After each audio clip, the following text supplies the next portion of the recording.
اسلام آباد high court نے P T I foreign funding case کا فیصلہ 30 روز میں کرنے کا سنگل بینچ کا فیصلہ کل عدم قرار دے دیا۔ پی ٹی آئی نے جسٹس محسن اختر کیانی کے فارن فنڈنگ کیس کا فیصلہ 30 روز میں کرنے کے حکم کے خلاف انٹرا کورٹ اپیل دائر کی تھی۔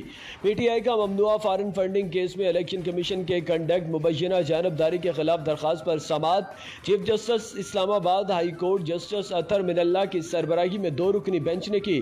پی ٹی آئی کے وکیل شاہ خاور ایڈوکیٹ نے عدالت کو بتایا کہ سکروٹنی کمیٹی کی report election commission of Pakistan کو پیش ہوئی، جس پر عدالت نے استفسار کیا کہ جب سکروٹنی کمیٹی نے کہہ دیا کہ دستاویزات قابل تصدیق نہیں تو اب کیا کارروائی چل رہی ہے۔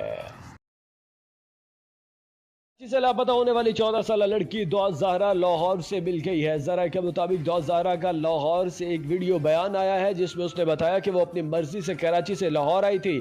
ذرائع کا بتانا ہے کہ کچھ دیر بعد دعا زہرا ایک ویڈیو بیان میں ساری تفصیلات بتائے گی کہ وہ کس طرح کراچی سے لاہور پہنچی۔ لاہور پولیس نے دعا زہرا کو حفاظتی تحویل میں لے لیا ہے اور اس حوالے سے لاہور اور کراچی کی پولیس میں رابطہ ہے۔ لاہور پولیس نے کراچی پولیس کو لڑکی کی بازیابی کی اطلاع دی، جبکہ کراچی پولیس نے بھی تصدیق کرتی ہے کہ لاہور سے ملنے والی لڑکی دعا زہرا ہی ہے۔ کراچی کے علاقے سعود آباد سے لاپتہ ہونے والی ایک اور لڑکی نمرہ کا بھی پتہ چل گیا۔ نمرہ کاظمی 20 اپریل کو سعود آباد S1 ایریا سے لاپتہ ہوئی تھی۔ اس کی والدہ کا کہنا تھا کہ وہ صبح 9 بجے کام سے گئی، واپس گھر آئی تو نمرہ غائب تھی۔ کافی تلاش کے باوجود بیٹی کا کچھ پتہ نہیں چل سکا۔ نمرہ کی والدہ کا کہنا تھا کہ ان کی بیٹی 10ویں جماعت کی طالبہ ہے اور اس کے امتحان ہونے والے ہیں۔ پولیس حکام کے مطابق نمرہ کا پتہ چل گیا ہے اور اس نے ڈیرہ غازی خان میں ایک لڑکے سے نکاح کر لیا ہے جس کا نام شاہ رخ بتایا گیا ہے۔ پولیس ذرائع کا کہنا ہے کہ نمرہ کی شاہ رخ سے دوسری آن لائن گیم کے ذریعے ہوئی اور وہ 1 ماہ سے اس سے رابطے میں تھی۔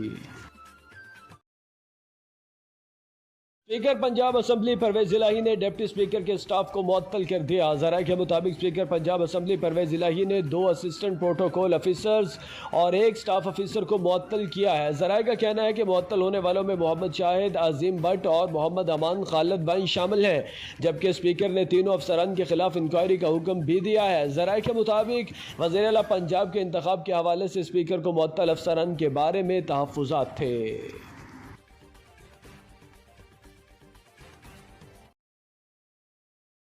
پنجاب کے مختلف شہروں میں ڈیزل کی قلت کے باعث پیٹرول پمپوں پر گاڑیوں کی قطاریں لگ گئی۔ پنجاب کے جنوبی اضلاع میں پمپس پر ڈیزل کی فروخت بند کر دی گئی اور اس حوالے سے پیٹرولیم ایسوسی ایشن کا کہنا ہے کہ پیٹرولیم مصنوعات کی قیمتوں میں اضافے کی خبروں پر کمپنیاں تیل فراہم نہیں کر رہی۔